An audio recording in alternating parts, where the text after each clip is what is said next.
Amém. Pai, obrigado, Deus. Nós falamos que a graça flui em nós, nós falamos que Cristo é a rocha eterna e que a graça continuará fluindo, como, Senhor Pai, uma fonte que jamais seca. E se a graça é que produz tudo em nós, e se ela nunca para de fluir, então nunca, Senhor Pai, ó Deus, nós entraremos naquele processo que está acontecendo naturalmente no homem natural, de estar em degeneração, Senhor Pai. Se, Senhor Pai, corrompendo pelas concupiscências do engano, estamos no processo oposto. A graça produz tudo e a graça, Senhor Pai, flui continuamente em nossa vida e assim nós somos transformados, Senhor Deus. Oh Deus, é no Teu poder infinito, que nós possamos olhar para a Tua palavra nesta manhã e sermos, Senhor Pai, alguém, Senhor Deus, que não encontre nenhum si, nenhum porém, nada, Senhor Pai, oh Deus, que não nos leve unicamente para aquilo que a Tua palavra diz, abraçando, Senhor Pai, oh Deus, aquilo que nós somos em Jesus Cristo. É o que nós te pedimos em nome de Jesus. Amém. Essa semana alguém estava pedindo me contando determinados problemas, pedindo oração, porque ela deseja muito experimentar a maneira como Paulo lidava com todos os sofrimentos, mas apesar de orar muito, ela diz isso não tem acontecido. A congregação de Lutero perguntou certa vez porque ele pregava sempre o Evangelho. Ele disse, é porque vocês esquecem o Evangelho.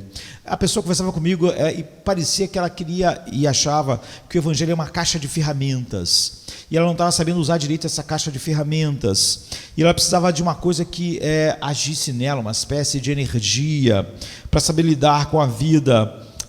Como o apóstolo Paulo. Junto com isso, a pessoa contava um monte de espécies de problemas que eram particulares na formação da sua vida durante a infância, juventude, e algumas dificuldades particulares que impediam isso. Mas, na verdade, o que a pessoa precisava era do Evangelho. Eu nunca deixo de acreditar quando alguém diz que não está experimentando as coisas que o Evangelho diz que experimentaria, porque o Evangelho não é um monte de coisas que você deve fazer, não é um monte de coisas que você deve simplesmente tirar da caixa de ferramenta e fazer na sua vida. O apóstolo Paulo, o que essa pessoa diz que desejava ser, ela desejava descobrir o segredo, né? E uma fórmula, mas ela não existe. E enquanto as pessoas não entenderem isso, as suas orações serão inúteis, e é óbvio que ela não pode experimentar aquilo que o Evangelho produz, porque não é assim que o Evangelho produz as coisas. O apóstolo Paulo é um homem cheio de paradoxos. Ele era um homem humilde, mas ele era invencível. Você vê quase quando as pessoas fazem declarações aparentemente humildes, elas estão fazendo essas declarações para justificar orgulho e não humildade. Por exemplo, a pessoa diz que é fraca demais, ela na verdade está questionando o poder da cruz. Paulo dizia, não eu, mas o poder da graça em mim. Em mim mesmo eu não posso nada, mas eu posso tudo naquele que me fortalece. Você vê, Paulo era ousado, mas a ousadia dele estava cheia de humildade, e só a cruz pode produzir isso. A maior parte das declarações, como a de Paulo, parecem humildes, mas são orgulhosas. As pessoas estão dizendo em que elas são fracas, e com isso justifica uma vida que não honra a Deus, ou justifica ela não terem essas coisas. Então Paulo definitivamente não confiava em sua própria força, e nem ele sabe ensinar a nós nada que nós possamos confiar em nossa força. Em segundo lugar, Paulo não tinha nenhuma fórmula secreta para você experimentar o que ele experimentava. Ele era uma espécie de pessoa que o Evangelho produz. Ele, na verdade, é a única espécie de pessoa que o Evangelho produz, e é isso que essa pessoa precisava entender. Quando Paulo diz, sede meus imitadores, como também eu sou de Cristo, ele não está falando sobre olhar quantas vezes ele orava, o que ele fazia, como ele estudava, qual era a fórmula secreta, ou pedirmos algo a Deus, que muitas pessoas pensam que você pode orar a Deus durante a noite e dormir e acordar de manhã com uma espécie de imunidade às consequências do sofrimento. E a primeira coisa para nós termos isso é sermos forjados realmente pelo poder do Espírito Santo, pela palavra. Por exemplo, Jesus sabia porque ele estava no mundo. A pergunta que aquela pessoa e todos nós temos que responder é: nós sabemos porque estamos aqui? Quando você está trabalhando, quando você está na escola, quando você está andando pela vida e vê as pessoas, nossa cultura ela é extremamente agitada, né? Todas as pessoas estão buscando a mesma coisa, alegria. E o pecado e felicidade. O pecado é tão terrível quanto porque, na verdade, você vê que o pecado é buscar alegria e felicidade em qualquer coisa que não seja Cristo. Buscar alegria e felicidade em si é algo inexorável para nós vamos buscar. E o pecado é que está todo mundo à nossa volta que está querendo ser feliz. Ninguém quer ser infeliz, nem miserável, nem triste, nem amargo, nem deprimido. Todo mundo quer ser feliz, todo mundo quer ter alegria. Mas essa é exatamente a definição do pecado. Buscar alegria onde a alegria não pode ser achada. Então, buscar alegria não é um impulso que faz com que as pessoas estejam numa situação melhor, porque isso é o que todas as pessoas buscam. Essa é a razão do pecado. Então, nós podemos dizer que o pecado só tem duas razões. Buscar alegria onde você não pode achar é pecado. Buscar alegria, felicidade, paz, descanso, onde nos objetos, coisas e pessoas que não pode dar isso, é pecado. Agora, é pecado também buscar o único lugar que pode te dar alegria de uma maneira morna, que é exatamente o que acontece. Então vocês veem que as pessoas estão pecando quando estão buscando alegria em tudo que não é Deus, e talvez muitos de nós estejam pecando porque estamos buscando alegria no lugar certo. Eles estão pecando porque estão buscando alegria em todos os lugares errados, e é pecado. Sequer pensar que você pode achar essas coisas, paz, descanso, alegria, satisfação, em algo que não seja Deus, é pecado. Mas é um pecado igual, e nós estamos mais expostos a ele, é você procurar a alegria no lugar certo, na única coisa que pode te dar alegria, mas aí você busca de forma morna. É aquilo que Jesus disse para aquela igreja: vocês são mornos. Ou seja, quando as pessoas, grande parte das pessoas, estão na fonte certa, indo na direção certa, elas não estão indo com o coração cheio de gozo, alegria, esperança, força, que faz ela agir como as pessoas agem quando estão buscando a alegria em algo que não é Deus, que é o que o mundo faz e que é o pecado. Nós somos inclinados ao pecado em buscar a fonte certa com o coração sem estar incendiado por aquilo. E é pecado. Então é pecado buscar alegria em qualquer coisa que não seja a pessoa certa, e é pecado buscar na pessoa certa com o coração morno. E Jesus sabia então porque ele vê o mundo. Se nós não sabemos porque estamos aqui, nós já estamos desconectados da única realidade que pode nos impulsionar para onde essa pessoa queria ir. Porque quando nós não sabemos a razão de estarmos aqui, então nós começamos a julgar as situações que acontecem conosco pela razão que nós acreditamos que estamos aqui. Então Jesus não veio para ajudar as pessoas a encontrar um pouco mais de felicidade e sucesso e alegria fora de Deus. Ele não veio fazer isso. Mas é o que a maior parte das pessoas querem. As pessoas querem buscar isso na fonte errada e querem que Jesus os ajude nessa busca. Ou então eles dizem: não, Jesus é a minha alegria, mas o que você vê na vida deles é só mornidão, é só encontrar desculpas para o fato de que a única coisa que pode acontecer é eles serem vomitados da boca de Cristo. Então Jesus veio, a vida dele mesmo foi cheia de sofrimento, e sobre uma longa sombra escura do Calvário. Não houve um dia que Jesus viveu no mundo em que ele não estivesse sobre a sombra da cruz, e essa sombra cada vez crescia mais e crescia mais. Ele viveu sob essa sombra, mas ele veio ao mundo dar testemunho da verdade. Ele veio ao mundo salvar o que estava perdido. Ele veio ao mundo porque o Pai deu a ele, na aliança eterna, um povo. Então ele sabia porque estava aqui. E Paulo diz assim, 2 Coríntios 4, 8 e 9, em tudo somos atribulados, mas não angustiados, perplexos, mas não desanimados, perseguidos, mas não desamparados, abatidos, mas não destruídos. Paulo continua a demonstrar que é um homem de contrastes. Não há nada que essa pessoa possa experimentar, a não ser que o Evangelho faça nós sermos esse tipo de pessoa. Paulo é humilde, mas é invencível. Essa humildade só o Evangelho pode dar, porque muitas das pessoas se acham invencíveis, como Davi diz no Salmo, na minha prosperidade eu disse, eu jamais serei derrubado. Ou seja, quando tudo estava bem na vida dele, ele sentiu que de alguma maneira ele construiu aquilo.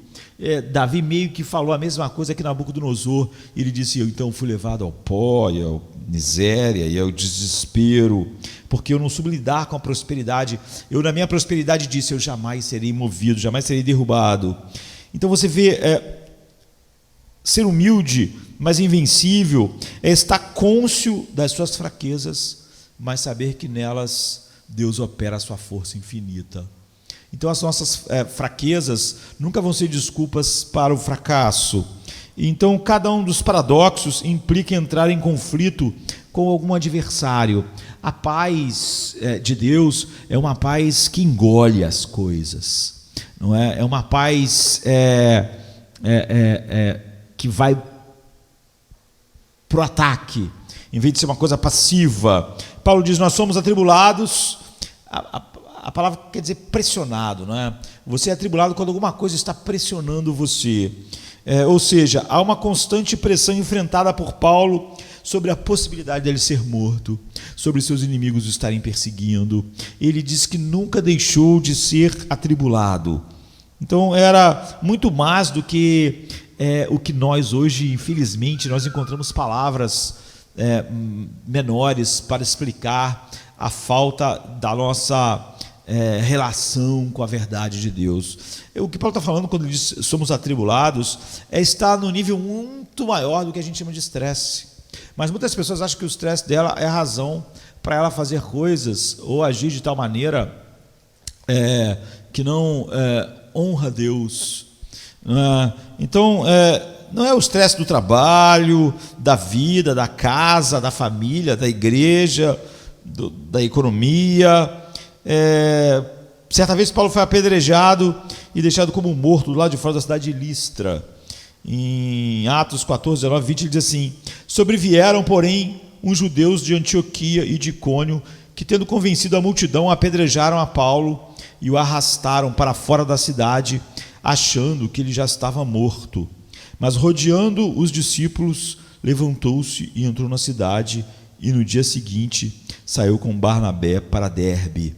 Ou seja, as pessoas jogaram tantas pedras em Paulo, e ele ficou lá desacordado, que eles achavam que ele estava morto. Então eles arrastaram ele para fora da cidade e deixaram lá. E quando as pessoas se aproximaram do corpo de Paulo, achando que ele estava morto, os discípulos, ele se mexeu e as pessoas viram que ele estava vivo.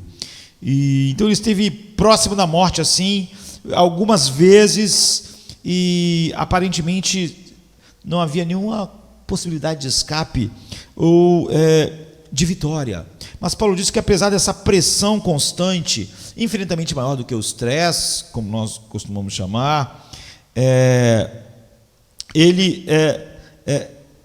esses paradoxos que compunham a vida dele caracterizam as nossas próprias vidas. Não é algo que você vai dormir à noite, faz uma oração para ser assim, e amanhã, quando os problemas chegarem, você não vai reagir a eles como um homem natural reage. Você precisa saber por que você está no mundo. Eu falei que Jesus sabia. Então Jesus, a cada rejeição, a cada desprezo, a cada aflição e a cada dor, ele não estava surpreso. Ele não achava que veio ao mundo para receber o afago do mundo. Ele não achava que veio ao mundo. Ele veio ao mundo e nasceu à sombra do Calvário. Ele sabia o que veio fazer. Ele sabia qual era o propósito de Deus. E Paulo também sabia. Então, o segundo paradoxo, em contraste de Paulo aqui, é que ele ficava perplexo, mas muito desanimado. De vez em quando, Paulo não entendia por que as coisas eram tão difíceis. Isso é que é a perplexidade, não é? Ele não entendia porque em cada cidade as pessoas reagiam como reagiam e batia nele. Ele não entendia isso, não é? E ele ficava perplexo por que as coisas tinham que ser assim. Porque ele se perguntava, ele tinha que ser constantemente confrontado por dificuldades. Mas ele nunca deixou de confiar no propósito de Deus, no sentido de que ele nunca desistiu. Ou seja, apesar de ele deixar claro que ele não entendia tudo que Deus pretendia, com todas as aflições, ele nunca estava desanimado em relação àquilo que ele faria amanhã por causa da perplexidade, não é? E ele nunca deixou de confiar no propósito de Deus. E além de ser um modelo, né, no modo de se lidar com o sofrimento, Paulo foi notável exemplo então de perseverança e fé para nós, porque Hebreus 11, 1 e 2 diz assim: portanto nós também, pois que estamos rodeados de uma tão grande nuvem de testemunhas, deixamos todo o embaraço e o pecado que tão de perto nos rodeia e corramos com paciência a carreira que nos está proposta, olhando para Jesus Cristo, autor e consumador da fé, o qual pelo gozo que lhe estava proposto suportou a cruz, desprezando a afronta, e assentou-se à destra do trono de Deus. Em terceiro lugar, Paulo diz que foi perseguido, mas ele nunca se sentiu desamparado. Nunca nós podemos manter o que Paulo manteve, a sua alegria em Deus, o seu gozo, a persistência, se em algum momento nós achamos que Deus está nos deixando, quando nós ligamos nossa dificuldade ao desamparo de Deus. Então, Paulo diz que foi perseguido, mas não desamparado. A palavra grega é dioko, traduzida no texto por perseguido, e ela tem... o significado dela é você ir ao alcance de algo, de uma presa, é você rastejar, como quando um animal, rastejar, farejar, como quando um grande animal está caçando, não é? Como quando você caça um animal, o homem também pode fazer isso, rastrear o animal, as pegadas, e caçar até achá-lo. Então a compreensão da palavra dioko aqui deve afastar de nós qualquer noção de que Paulo sofreu perseguições corriqueiras, como provavelmente você experimenta, ou eu, coisas leves, coisas que são só aborrecimentos, não é? Na verdade, ele sofreu oposição muito mais frequente e intensa do que a maioria de nós sequer pode imaginar ou sequer vai sofrer. Portanto, quando Paulo fala sobre o Evangelho, sobre a sua suficiência, nunca fale sobre dificuldades que estão acima do poder do Evangelho, de fazer o que Paulo experimenta, porque você não pode se encaixar nas descrições que Paulo faz daquilo que a graça fez nele sobre aquelas circunstâncias. Você não pode achar uma circunstância pior, não é? As tribulações de Paulo não era do tipo que poderia ser vencida pelos próprios esforço da vontade, pela própria característica de um temperamento de alguém, o temperamento daquela pessoa ajuda, ou pelo esforço e disciplina. Paulo sofreu um tipo de tribulação que nenhum esforço da vontade humana poderia suportar, e nenhum traço de caráter ou temperamento poderia suportar. Então a vitória veio somente pelo poder de Deus. É isso que Paulo quer deixar claro. Ele quer deixar claro que é isso que está disponível para nós. Em 2 Coríntios 4, 7 ele diz: temos, porém, esse tesouro em vaso de barro, para que a excelência do poder seja de Deus e não nossa. Ou seja, a evidência de tudo que sustenta a minha vida é óbvio que não é nada e não tem nenhuma relação com quem eu sou, com a minha constituição física, com as minhas capacidades.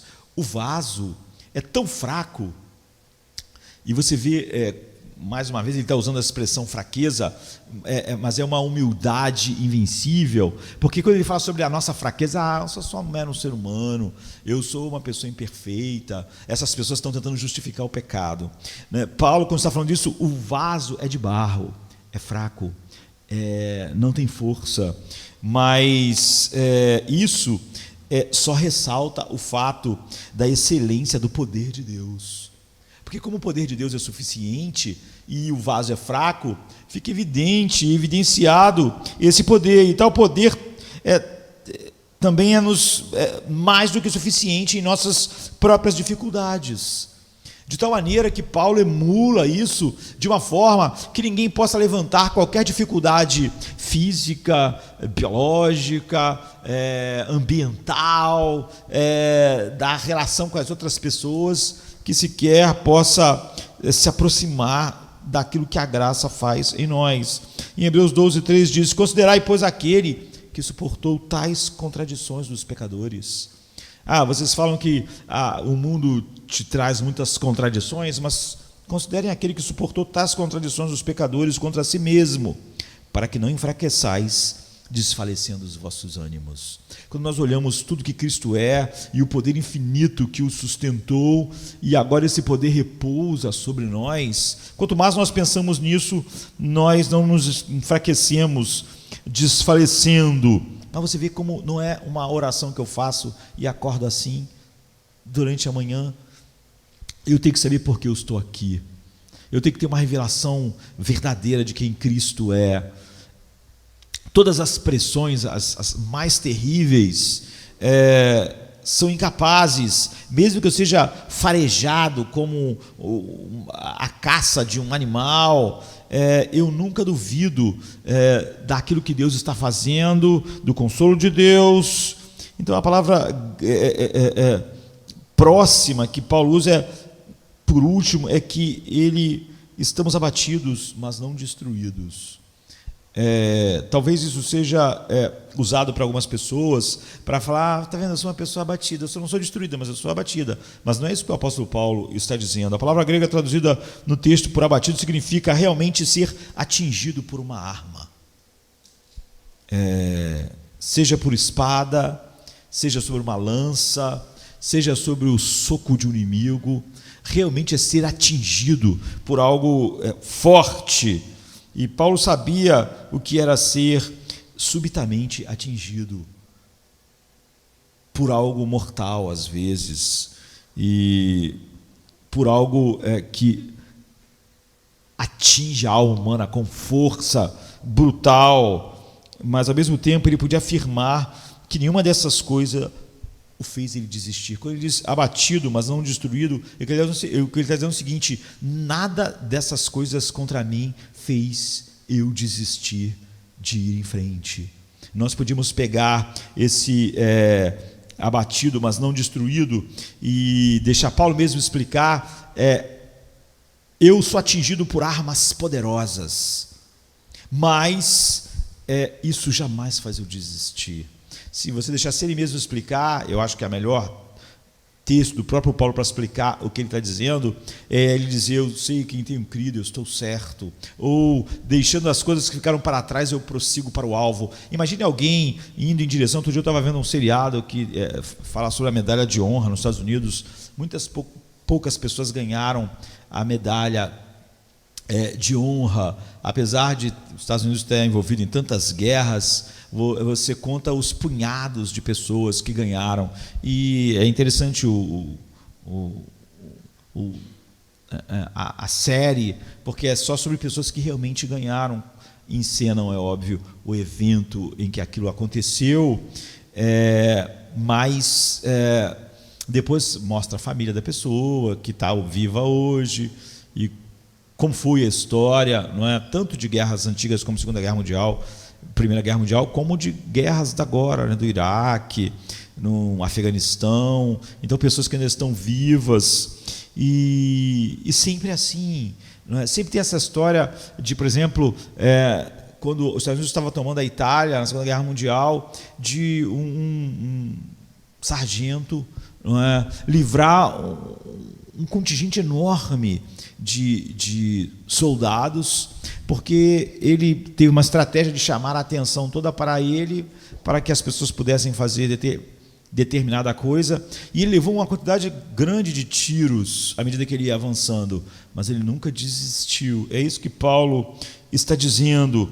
Ele era atingido por balas, né, por espada, por coisa, mas ele nunca desistia, apesar de ser atingido o tempo todo. Então, esses 4 paradoxos de Paulo em face do sofrimento nos dão mais motivos para nos maravilharmos com o seu testemunho. Nós não temos que acreditar naquilo que simplesmente alguém diz para nós numa manhã de domingo. Nós estamos ouvindo Deus falar, e Deus falar através de alguém como Paulo, que realmente certifica ponto após ponto como realmente isso é suficiente. Então, essas declarações nos ensinam que não recebemos poder para evitar sofrimento. Não há nenhum poder no Evangelho para nós evitarmos o sofrimento, evitarmos aquilo que causa a dor e aquilo que naturalmente engoliria alegria, descanso e paz em nós. Não. Nos ensina que o poder da graça em nós nos leva a suportar qualquer coisa. Não é?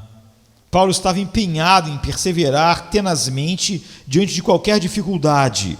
Então, certamente ele conhecia a verdade e a realidade das palavras do profeta Isaías, concernente ao cuidado de Deus por aqueles que são dele. Ele diz assim, em Isaías 43, 1-3, mas agora assim diz o Senhor, que te criou, ó Jacó, e que te formou, ó Israel. Não temas, porque eu te remi. Chamei-te pelo nome, tu és meu.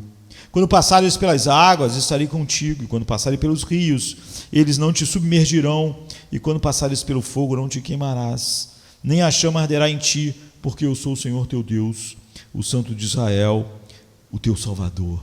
Muitas pessoas, quando você coloca textos como esse de Isaías a respeito da vida, elas falam que isso é simplista, porque a vida é muito complexa. Olhe para a vida do apóstolo Paulo, queridos.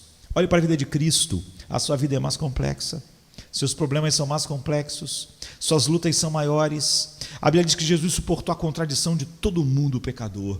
Você suporta algo maior do que isso? E em estudo sobre Paulo, por mais superficial que alguém seja, nos mostra que ele é um grande exemplo de alguém que vitoriosamente suportou sofrimentos, provações, perseguições.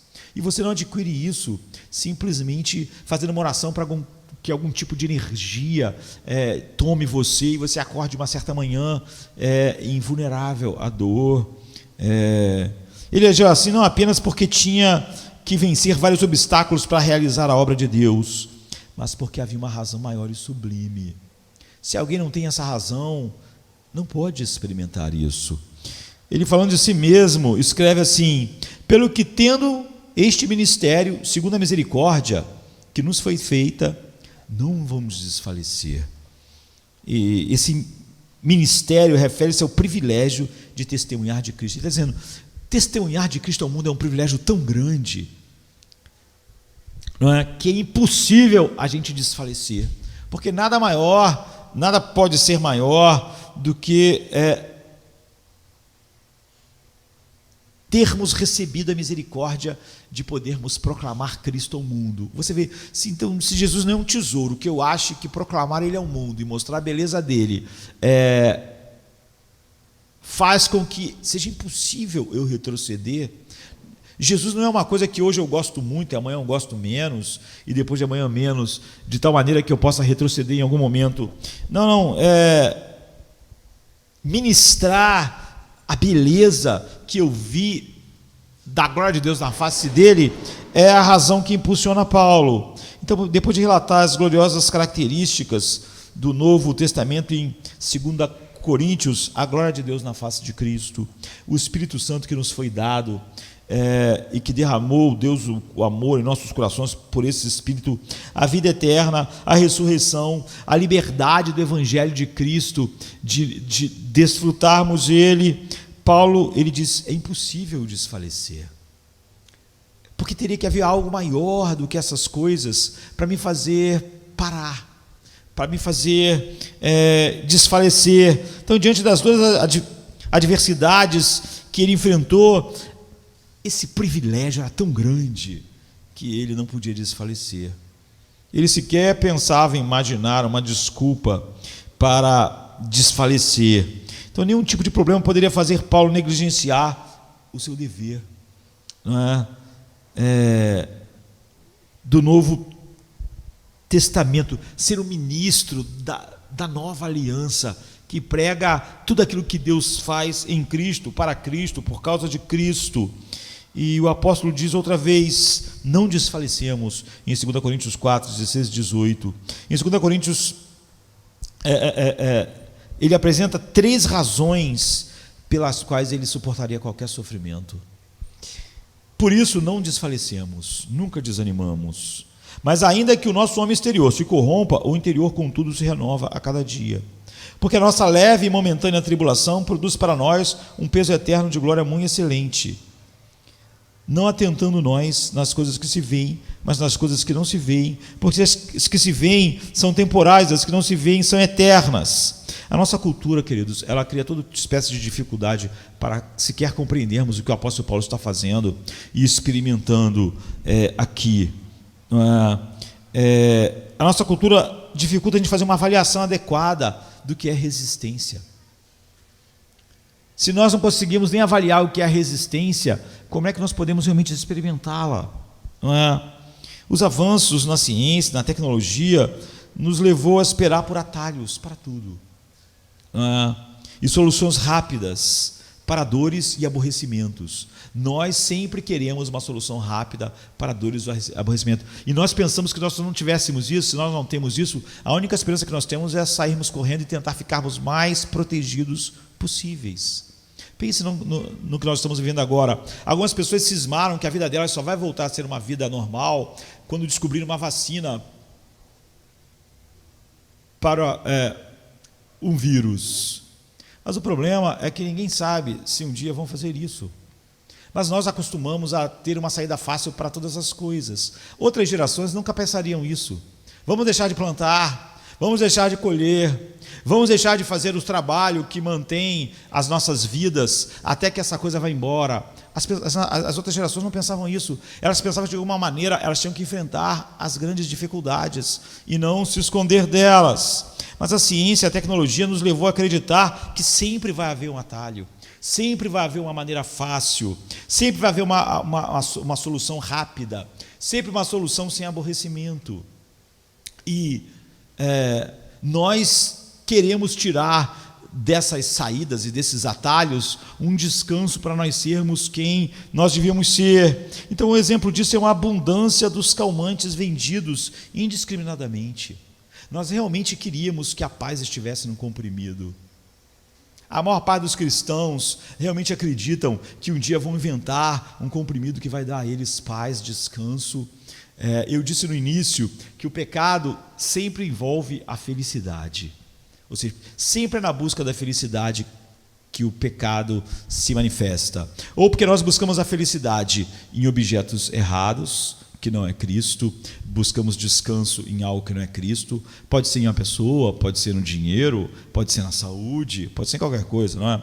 Quando eu busco a alegria, a felicidade e o descanso em algo que não é Cristo, eu estou pecando, mesmo que aquela busca aparentemente não seja pecaminosa, ou seja, trabalhar para ganhar o seu salário não é pecaminoso, mas se é assim que eu acho que eu vou encontrar segurança e descanso, aquilo é pecado. Porque essa é a mesma motivação pela qual alguém comete todas as depravações sexuais. Ele quer ficar satisfeito e feliz. E ele achou que aquilo, a depravação sexual, vai dar isso a ele. Eu posso achar que é só o trabalho, ou que é o casamento, ou que é qualquer coisa. Sempre que eu busco alegria em algo que não é um objeto que pode realmente me dar alegria e paz, aquilo é pecado, independente do que eu esteja fazendo.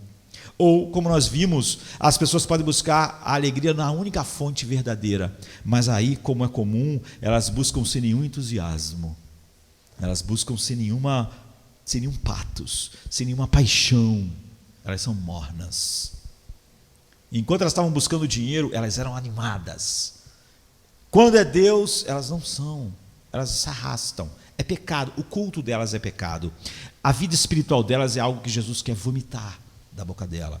Isso acontece de várias maneiras. Por exemplo, olhe para a igreja. Quando as pessoas no mundo evangélico, que é enorme, são convidadas a servir a Deus com o seu dinheiro, porque vão ganhar mais dinheiro, elas são super animadas. Às vezes elas ficam anos fazendo isso. Elas participam de correntes, de campanhas, em falsos evangelhos. Assim que ela diz que entendeu o evangelho, ela tem toda a dificuldade em que o dinheiro dela seja com alegria colocado diante do reino de Deus. Você vê, agora é a única chance que ela tem de usar o dinheiro dela de uma maneira correta, mas agora ela é morna. Antes, ela estava buscando ganhar dinheiro ao usar o seu dinheiro em relação a Deus. Então ela era empolgada, achava que ia dar certo. Mas agora, os motivos são certos, ela é morna. É isso que acontece com o ser humano. Ele busca alegria onde não pode achar, e isso é pecado, mas ele busca com toda a força do seu coração. E grande parte das pessoas, quando estão supostamente buscando na fonte certa, que é Cristo, eles buscam isso de uma maneira morna. Então eles pecam de um jeito, quando estão buscando na fonte errada, e pecam igualmente quando estão buscando na fonte certa. Então, essa abundância de calmantes vendidos indiscriminadamente numa sociedade que é cada vez mais infeliz, mostra que nós queremos sempre uma saída fácil. Todas as outras gerações tiveram que conviver não com simplesmente vírus mortais, eles tinham que conviver com dor de cabeça sem nenhum remédio para livrar isso.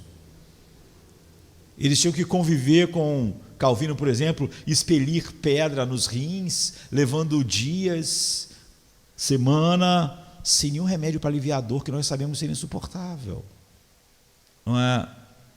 Mas ninguém, durante aquelas gerações, pensava que tinha uma maneira fácil de sair das coisas, mas nossa cultura nos treinou exatamente de maneira oposta. Queremos atalhos, soluções rápidas para dores e aborrecimentos.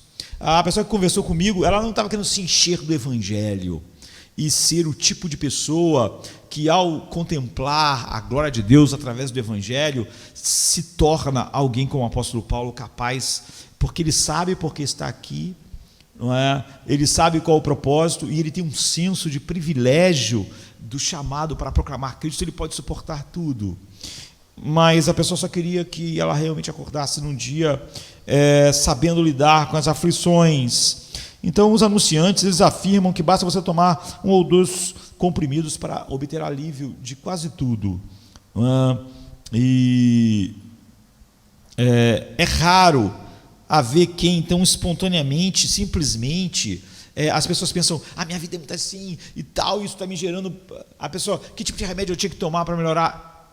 Dificilmente ela pensa em diminuir a maneira alucinada como ela vive na busca de determinadas coisas para experimentar aquilo que Deus disse: aquietai-vos e sabei que o Senhor é Deus. Elas não querem se aquietar, elas querem um comprimido para que elas continuem agitadas e ainda assim experimentar algo daquilo que Deus é.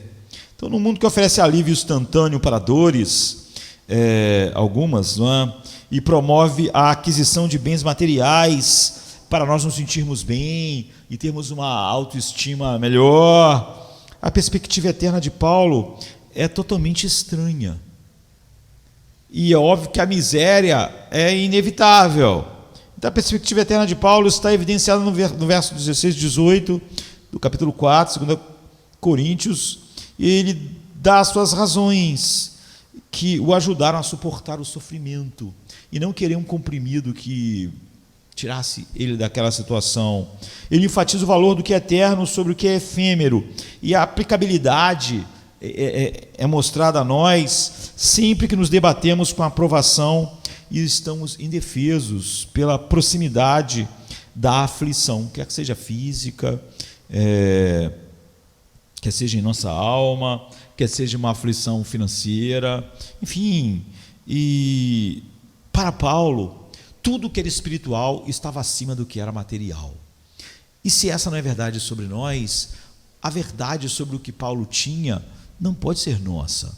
Você vê que o que faz nós sermos esse tipo de homem é exatamente aquilo que o Evangelho produz em nós. Paulo era capaz de suportar qualquer tipo de sofrimento físico, porque antes de mais nada ele estava preocupado com o que acontecia no reino espiritual. Ele pensava, como isso, qual a relação disso com o que é eterno? Ele não estava ligado finalmente no que estava acontecendo aqui e agora, mas que tipo de ligação e que tipo de peso eterno essa coisa tem. Se você valorizar mais o que é eterno, o que é temporal, essa avaliação muda tudo. Então Paulo aceitou o fato de que nós vivemos em corpos físicos. Ele aceitou o fato de que, por vivermos em corpos físicos, ele, por exemplo, diz que nós temos um vaso de barro. Mas em vez de ele se preocupar muito com isso, como o meu corpo está se deteriorando, como as coisas estão indo, como as coisas estão indo em direção ao fim, como cada vez mais o meu corpo está mais frágil, fraco e vulnerável, ele mostra essa fragilidade quando fala que é vaso de barro. Mas ele também sabia que os nossos corpos estão se corrompendo e, portanto, eles não são permanentes. Quando você sabe que algo não é permanente, você não está frustrado pela sua ou pela ilusão de permanência.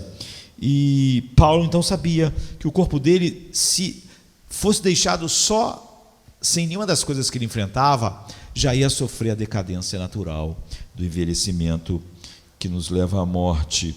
Mas talvez o apóstolo Paulo estivesse mais consciente desse processo de envelhecimento do que todos nós aqui nessa manhã.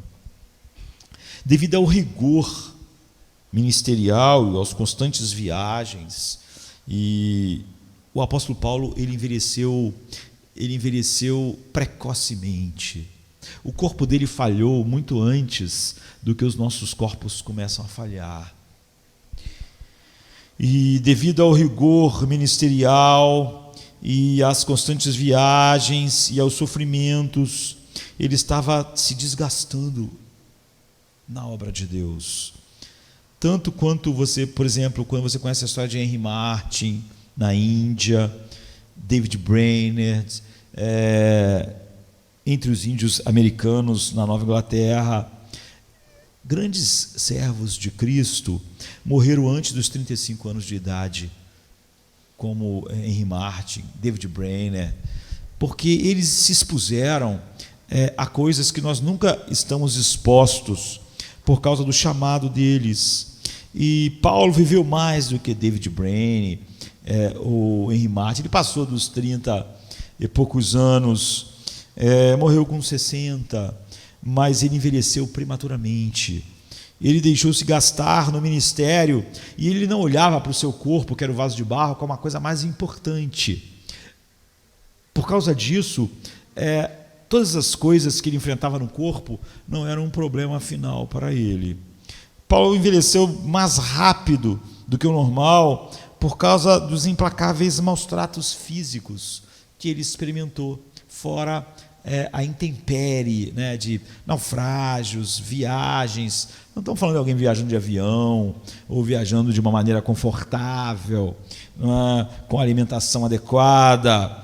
E então ele sofria tremendamente fisicamente e moralmente na mão dos seus inimigos. E ainda que no fim ele tenha vencido todas as perseguições, ele pagou um preço elevado em seu corpo. Nós não devemos achar que por vivermos para o reino de Deus não haja algo, os nossos corpos se tornam mais fortes ou mais invulneráveis do que das outras pessoas. Então, não obstante, Paulo pôde dizer com confiança que o homem o exterior dele estava se deteriorando muito rapidamente. Ele escreve Paulo o Velho, mas ele diz algo que como eu disse, Paulo era invencível, mas humilde. A maioria das pessoas hoje, elas, quando falam sobre suas fraquezas, elas são orgulhosas, elas estão querendo diminuir o evangelho, elas estão querendo provar por A mais B que o evangelho não é suficiente, porque elas são fracas, porque elas têm fraquezas físicas, porque elas têm fraquezas emocionais, e elas só falam dessas coisas para tentar provar a fraqueza do evangelho também.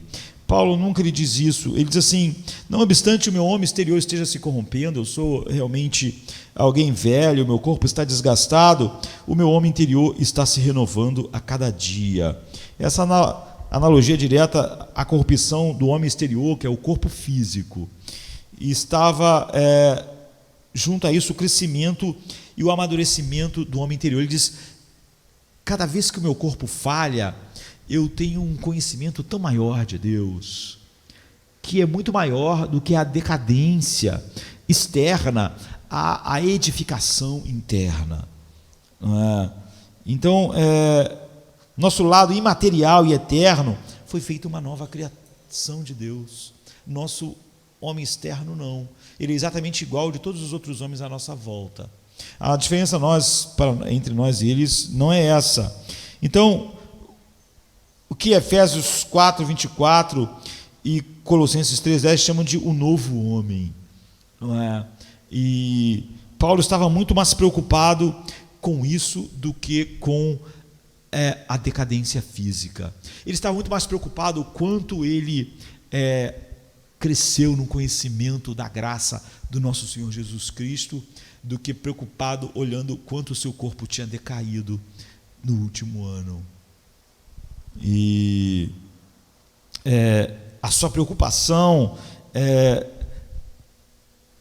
nessa renovação trazia sempre paz, porque ele percebia que o homem interior dele estava cada vez se expandindo, crescendo, tendo uma visão maior de Cristo. E ele diz assim, Efésios 3,16: para que segundo as riquezas da sua glória vos conceda que vocês sejam corroborados com poder pelo seu Espírito no homem interior. As orações de Paulo são sempre essas, que interiormente, que no novo homem, vocês sejam fortalecidos pelo poder infinito de Deus. As grandes orações de Paulo no Novo Testamento nunca nunca são centradas no homem exterior. E mesmo quando ele o menciona e recebe a resposta de Deus de que o homem exterior não terá o alívio, ele se gloria porque ele descobre que naquilo o homem interior vai se expandir ainda mais, a graça vai se mostrar ainda maior. Então, mais uma vez, nós devemos ser ousados aqui, não ao olharmos para Paulo nos seus maiores e variados sofrimentos. Não há como experimentar a beleza, a glória, a graça, a paz que flui do Evangelho, se nós não tirarmos nossos olhos das circunstâncias externas. Se nós em cada circunstância externa pensarmos como isso está edificando aquilo que é eterno, aquilo que não pode ser visto. As pessoas podem ver algo, mas aquilo que as pessoas não podem ver em mim está maior, está crescendo. Eu mesmo posso ver a decadência externa, mas eu estou vendo aquilo que é eterno. Então, nós temos que fazer da maneira que Paulo nos exortou. Não é algo que acontece, é algo que eu mantenho minha mente continuamente no exercício contínuo. Paulo diz: pensai nas coisas que são de cima e não nas que são da terra. O quê? No seu corpo, na dor, na aflição. Em vez de você gastar muito tempo meditando sobre isso, o que é toda a miséria das pessoas, elas gastam muito tempo pensando nas coisas da terra, ou seja, em todas as coisas que estão se esvaindo, e pensam muito pouco nas coisas que são de cima, como ele está dizendo aqui em Colossenses 3:2. Então Deus permite que soframos para que a gente, em Cristo, se estamos nele, paremos de olhar para nós mesmos. Sempre que nós olhamos demais para nós mesmos, o que nós temos é miséria. E sempre que a gente faz previsão futura, nós temos ansiedade, porque é óbvio que eu não posso prever que daqui a 10 anos, se eu estiver no mundo, o meu corpo estará melhor do que está hoje. Seria tolice. Mas se eu pensar nisso, meditar sobre isso, é óbvio que isso traz nuvens de ansiedade, desespero e medo. Então, Deus, para nós, seus filhos, cada sofrimento não tem um aspecto punitivo, não é? Mas é de cada vez mais olharmos para aquilo que é eterno. Todos já vimos Deus fazer isso, se não em nossas próprias vidas, nas vidas de outras pessoas que sempre avançaram em grandes provações e sofrimentos, e por causa disso cresceram na fé. O consistente exemplo de Paulo é a prova de que o sofrimento está diretamente relacionado ao nosso crescimento espiritual. Isso sonda os nossos corações, mostra onde nossas mentes estão. E se a vida de Paulo não serve como prova suficiente para o que acabamos de dizer, e nada é mais consistente do que o ensino do Evangelho, do que a vida do apóstolo Paulo, a Bíblia ainda nos enche de todo tipo de testemunhas mais. Por exemplo, Pedro escreve assim: depois de haverdes padecido um pouco, ele mesmo vos aperfeiçoará, confirmará, fortificará e fortalecerá. 1 Pedro 5,10. Isaías 40, 28, 31 diz: não sabes, não ouviste que o eterno Deus, o Senhor, o Criador dos fins da terra, nem se cansa, nem se fatiga, não há esquadriação do seu entendimento, dá força ao cansado e multiplica as forças aos que não têm nenhum vigor. Os jovens se cansam, quer dizer, tudo que é natural, que parece ser forte, tem um limite. Os jovens, os mais saudáveis, se cansam, e os mancebos certamente irão cair, mas os que esperam no Senhor renovarão as suas forças, subirão como as águias, correrão e jamais se cansarão, vão caminhar e não vão se fatigar. Por isso que Paulo está dizendo que ele não desistia. Então, esta importantíssima passagem nos promete que o Senhor nos dará capacidade e resistência, não só de continuar, mas de não nos cansarmos de continuar. Não só de prosseguir para o alvo, mas de não nos cansarmos de prosseguir para o alvo. Isso porque o Espírito nos leva a olhar para além daquilo que é físico e material. Nós temos, então, em nossa nova natureza, uma capacidade tão grande de olhar para frente, que não tem nenhuma relação com o que nós estamos olhando à nossa volta. Abraão podia ter paz, porque 400 anos depois, Deus iria livrar o povo e trazê-lo àquela terra de volta. Agora, como você pode se alegrar e ter paz em algo que vai acontecer daqui a 400 anos, quando você sabe que só tem mais alguns anos de vida?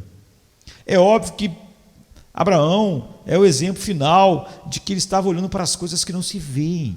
Ele estava olhando para o propósito de Deus, que não tem nada a ver com os meus pequenos anos em que eu ando no mundo. Então, em vez de se andar ansioso pelo futuro, e a ansiedade sempre tem a ver com o futuro, o medo do que vai acontecer. Eu estou com uma sensação de morte, o cara não morreu ainda, mas você vê, ele está com medo porque ele acha que está morrendo. Você tem medo porque você acha que aquilo está acontecendo. A ansiedade sempre tem a ver com o que vai acontecer e o meu medo daquilo que vai acontecer. Então, a Bíblia diz que a fé implantada em nós, no novo nascimento, ela valoriza mais o futuro do que o presente. Abraão conseguia valorizar o que ia acontecer daqui a 400 anos, milhares de anos, quando finalmente o Messias viria, do que o que ia acontecer nos próximos 5, 6 anos da sua vida, enquanto ela estava terminando. Então, nós estamos chamados a valorizar o futuro mais do que o presente. Esse é o segundo segredo de Paulo, que o capacitava a suportar o sofrimento, é que ele dava mais valor ao futuro do que ao presente.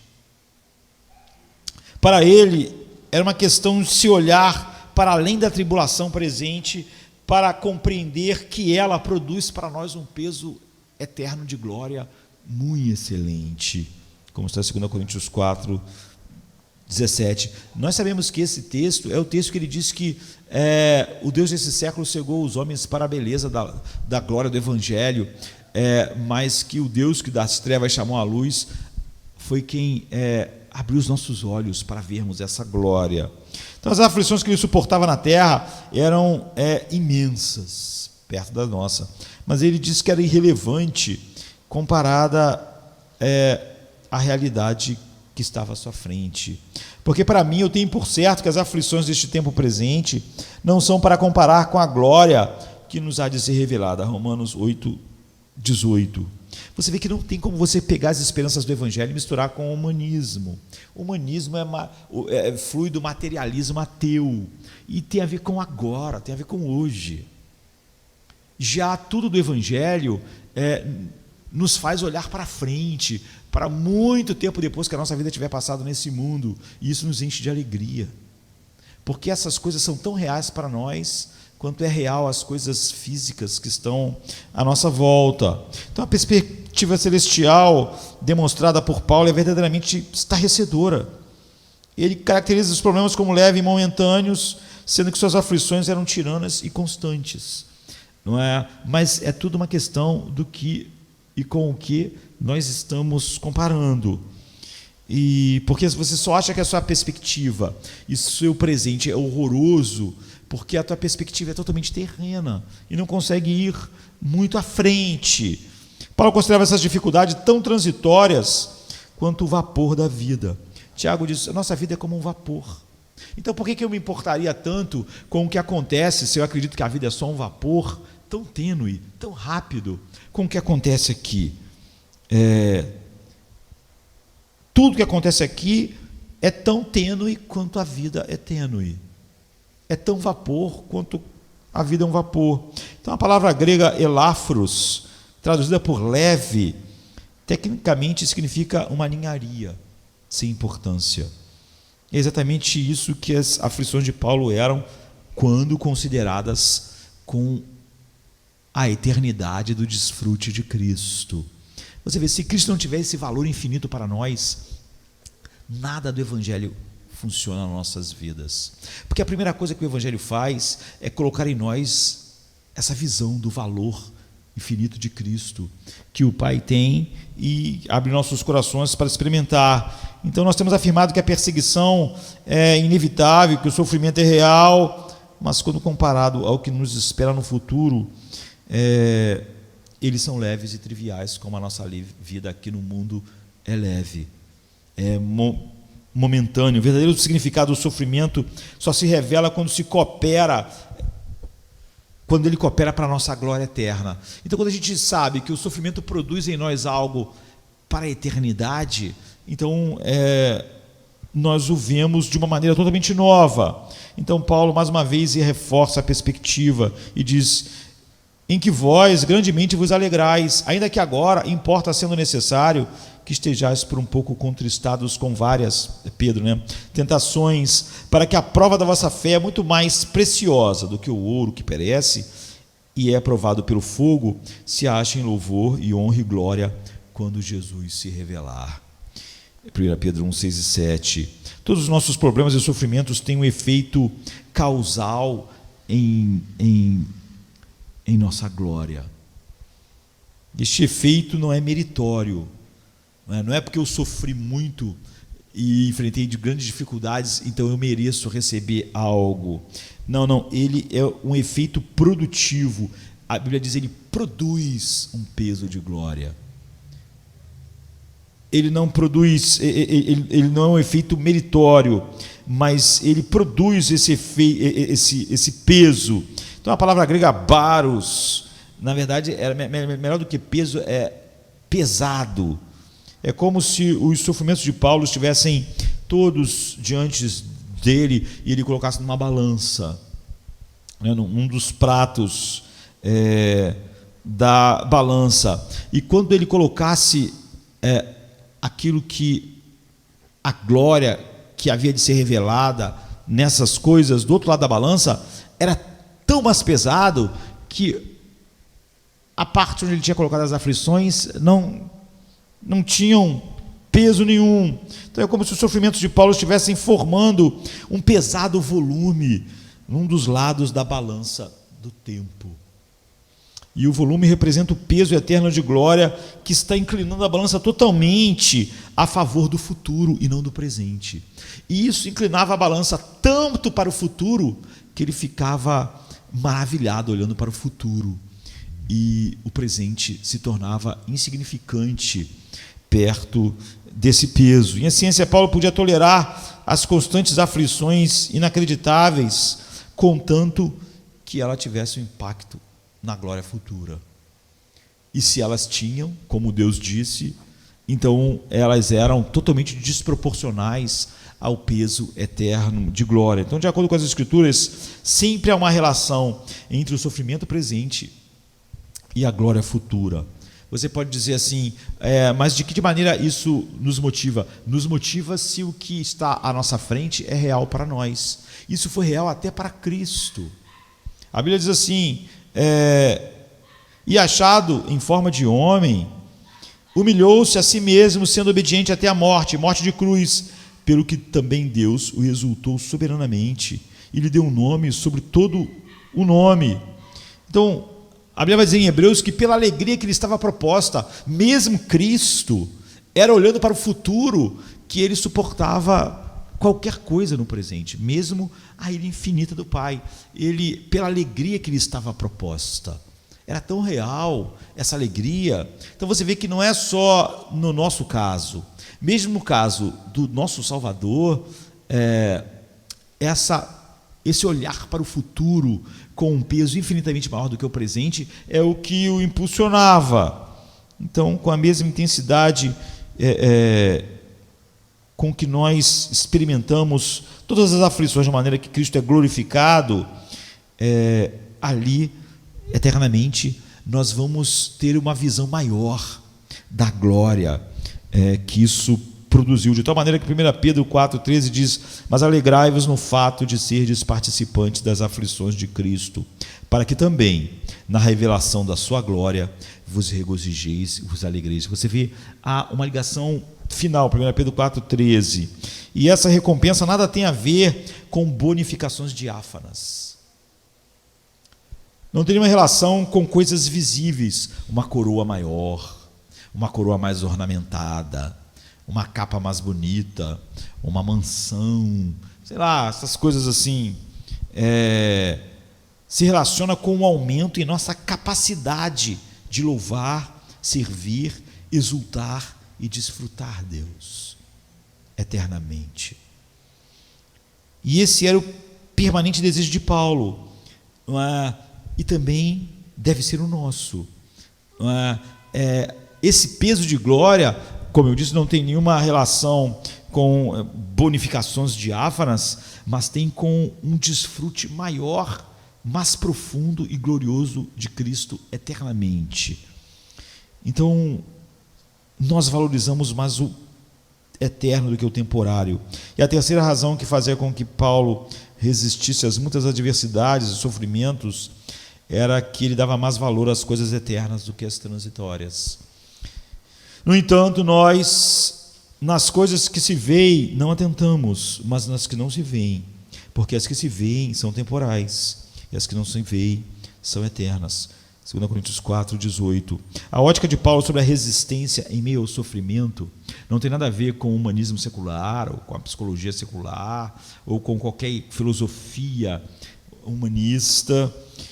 A ótica de Paulo sobre a resistência em meio ao sofrimento é colocando as coisas espirituais e futuras acima das coisas materiais e presentes. E isso não é automático. É por isso que nós precisamos todo dia sermos lavados pela água, pela palavra, santificados pela palavra. O que a palavra faz é cada vez fazer nós valorizarmos mais aquilo que é eterno e não temporal. E isso está evidente na frase, não atentando nós para as coisas que são visíveis. A ênfase condicional indica que nós mantemos um olhar fixo em algo.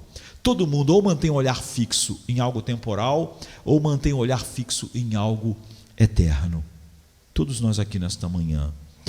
E se nós temos nossos olhos fixos pela fé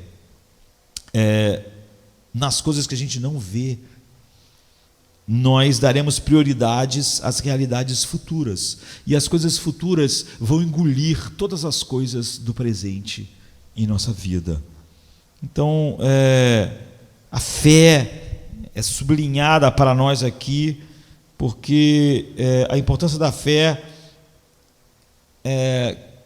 como o dom de Deus, você vê, está no centro disso. O autor de Hebreus diz: a fé é o firme fundamento das coisas que se esperam e a prova das coisas que a gente não vê. Pela fé entendemos que os mundos, pela palavra de Deus, foram criados, de maneira que aquilo que se vê não foi feito do que se vê. Ora, sem fé é impossível agradar-lhe, porque é necessário que aquele que se aproxima de Deus creia que Ele existe e que é galardoador daqueles que o buscam. Então, a fé é esse componente básico, porque a fé é a certeza absoluta naquilo que eu estou contemplando, que não é visível. E até a definição de fé, você vê, prioriza o que você não vê. Eu costumo dizer que a fé não pede sinais, quem pede sinais é a dúvida que precisa ver, porque a fé é exatamente, eu vejo as coisas eternas, que não podem ser vistas com os olhos. Então, desde que Paulo reconheceu essa prioridade, ou aquela pessoa que conversou comigo reconhece, ou uma oração de alguém, não vai fazer essa pessoa se relacionar melhor com a dor e o sofrimento agora. Seja desfrutando tempos de bênçãos e conforto, seja passando por dificuldade. Durante o ministério de Paulo, ele estava absorto ao que era invisível. E se nós não tivermos, o que nós temos aqui na terra é miséria, não é? Um reino no qual suas maiores preocupações eram adorar, glorificar a Deus, servir a Jesus e ser um instrumento para que Jesus fosse conhecido no mundo. Quanto mais focalizamos nossa atenção nas coisas que têm um valor eterno, ou nas coisas que não são vistas, as aflições e dificuldades temporais, mesmo as mais severas, se tornam totalmente insuportáveis. Então, a chave para que isso seja real é a nossa perspectiva e prioridade, como Jesus nos instrui no Sermão da Montanha: não ajunteis tesouro na terra, onde a traça e a ferrugem tudo consome, e onde os ladrões minam e roubam, mas ajuntai tesouros no céu, onde nem a traça nem a ferrugem consome, e onde os ladrões não minam nem roubam, porque onde estiver o vosso coração, o vosso tesouro, aí estará o vosso coração. Jesus está dizendo o seguinte: o teu coração ou está no que não se vê, ou no que você vê.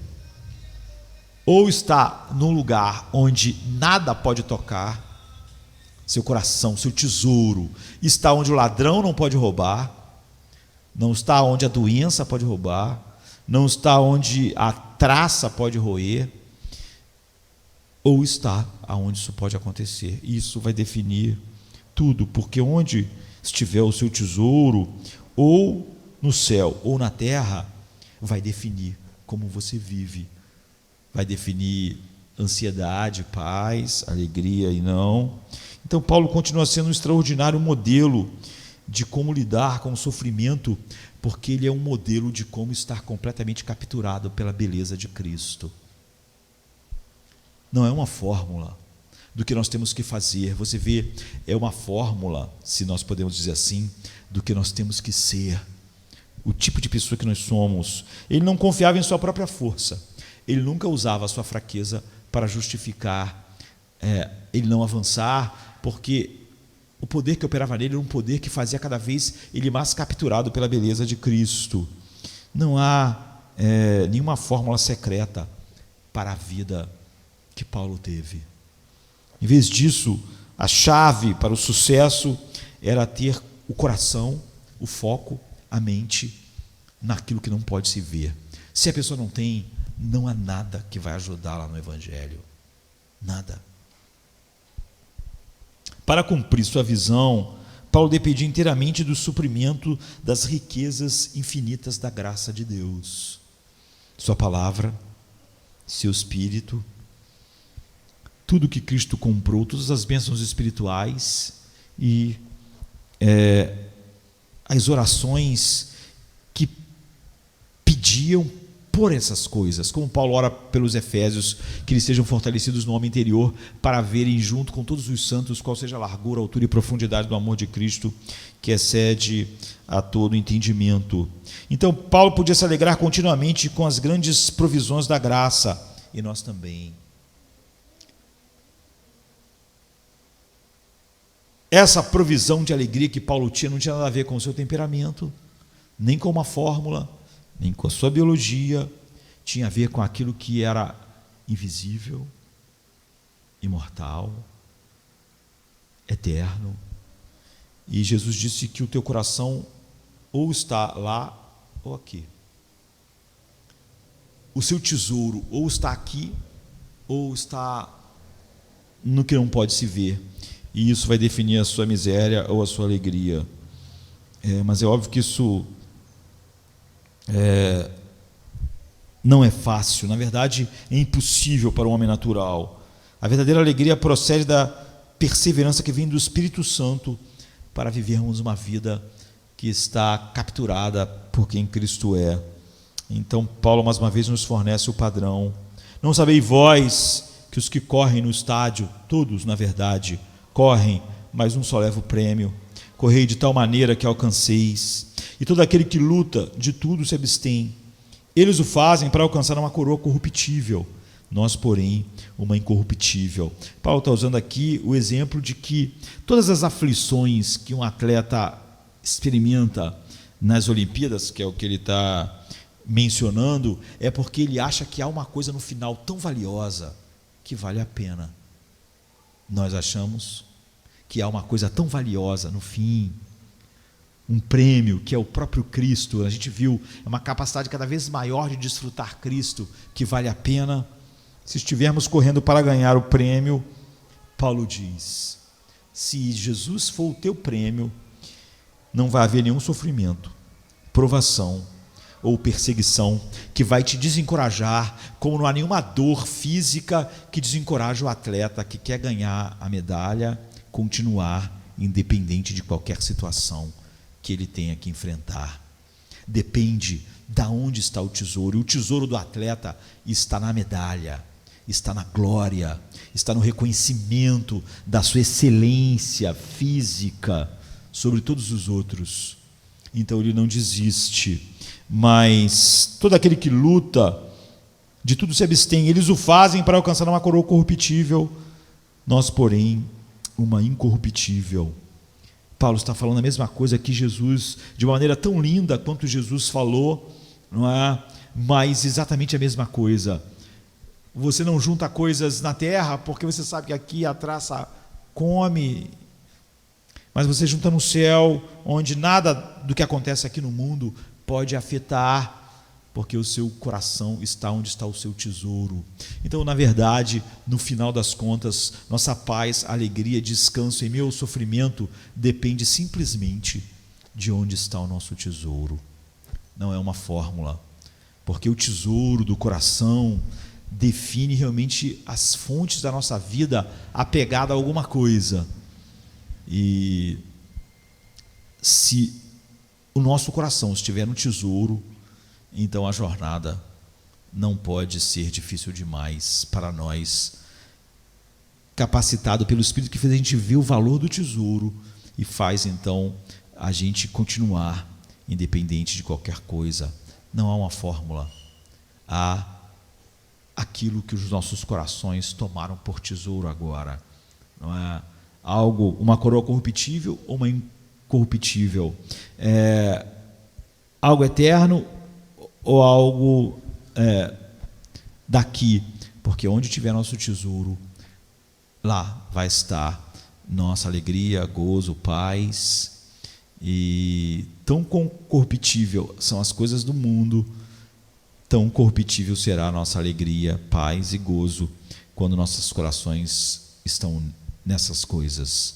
Você vê, ou nós nos tornamos quem o Evangelho produz, ou vamos encontrar sempre uma desculpa para a nossa miséria, infelicidade e tristeza. E não adianta um pastor orar, ou você orar, ou pedir os irmãos para orar, para amanhã você acordar simplesmente sabendo lidar com a dor, o sofrimento, persistentemente.